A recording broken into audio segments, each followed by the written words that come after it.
Nzambe na bango.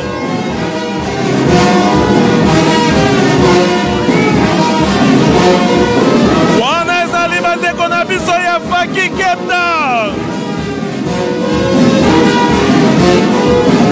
Wana ezali mama Riziki, mama presidente ya Afeki Cape Town. Wana ezali bandeko na biso ya MSSK. Wana ezali bamama na biso ya Jeteki. Imbangise oye.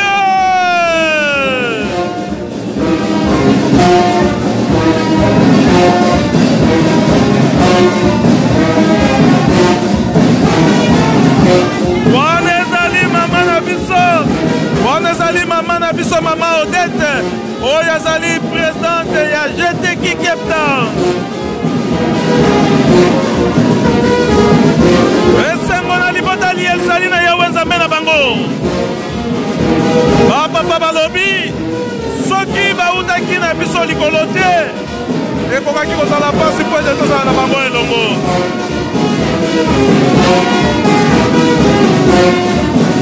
Mondimi yeba kotala oyo ya yo, yeba kotala kaka oyo ya yo.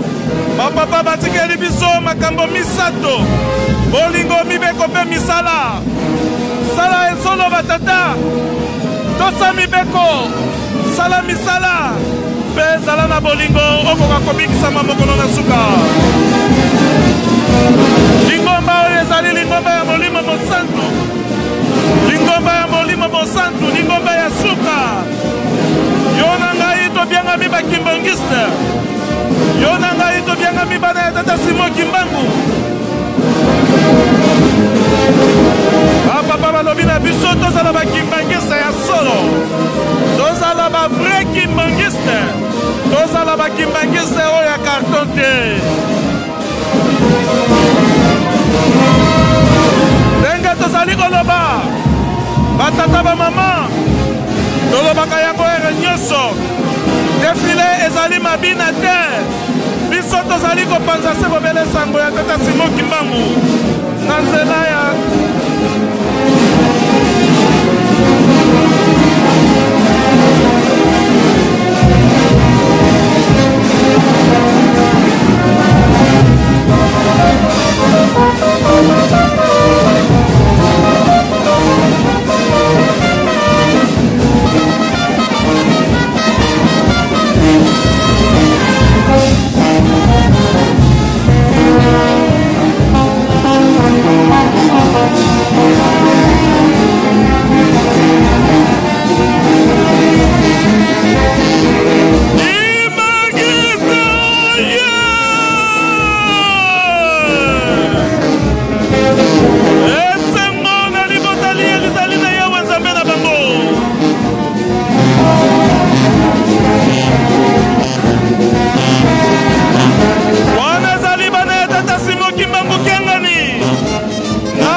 esengo oyo ezali esengo ya lola, esengo ya likolo, esika Nzambe azali kosepela na banjelu na ye.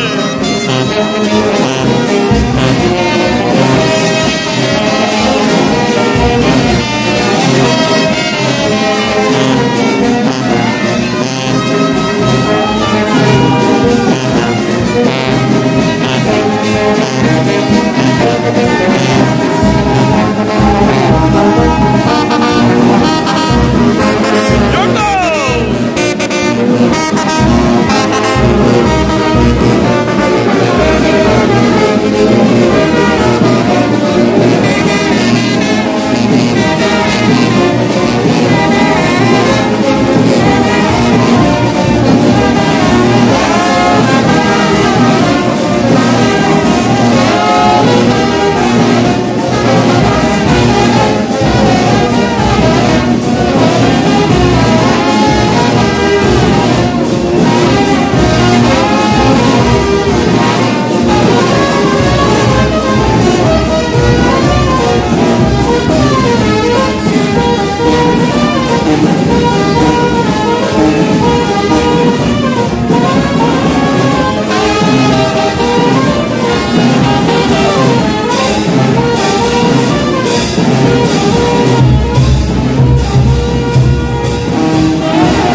na bango. Yo na ngai tobianga mibana ya tata Simon Kimbangu Kiangani. Yo na ngai tolobi ete tata Simon Kimbangu Kiangani azali nzambe na biso. Bapapa balobi na biso soki toutaki na bino na likolo te batata bamama nde ezali lelo pasi. Te tokokaki kozala na bango elongo te.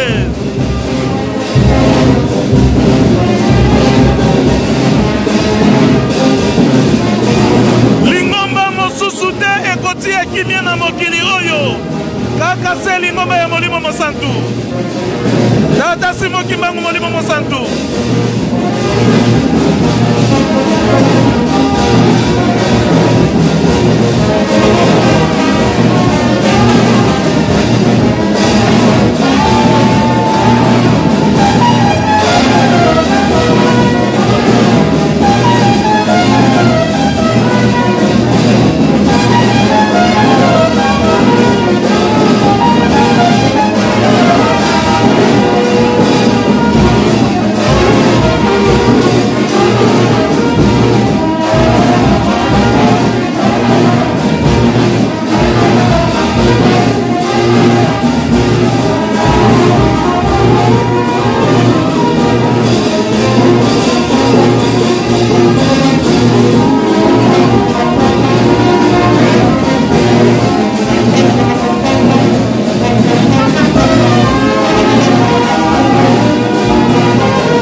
Précisément na province ya Western Cape.